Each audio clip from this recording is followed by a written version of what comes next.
رجعت للدكتور من 3 شهور، وبعدين بفضل الله تعالى كنت جاي يعني شبه مش قادر اطلع السلم، اقسم بالله حقيقي. انا حبي ليك خلاني شجعني، وماني بالله ثم بيك هو اللي خلاني انطلق. غير كده ما كانش هيحصل حاجه من ده خالص، لكن انا اقتنعت.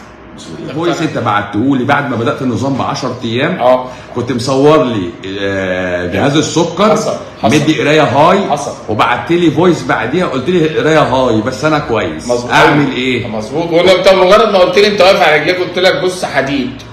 قلت لي طيب ما هو السكر ما موتكش اهو. قلت لك خلاص. قفلت من هنا وانا قمت شايل الجهاز بايسه وراكنه على جنب، وقلت له ربنا يديك الصحه ويعينك، انا ان شاء الله باذن الله من غير حاجه لما عاوزك هبقى اجيلك. 3 شهور يا فندم مفيش اي حاجه للسكر اطلاقا. حلو قوي. اطلاقا. شايف ايه اتحسن فيك يا وليد؟ كل حاجه.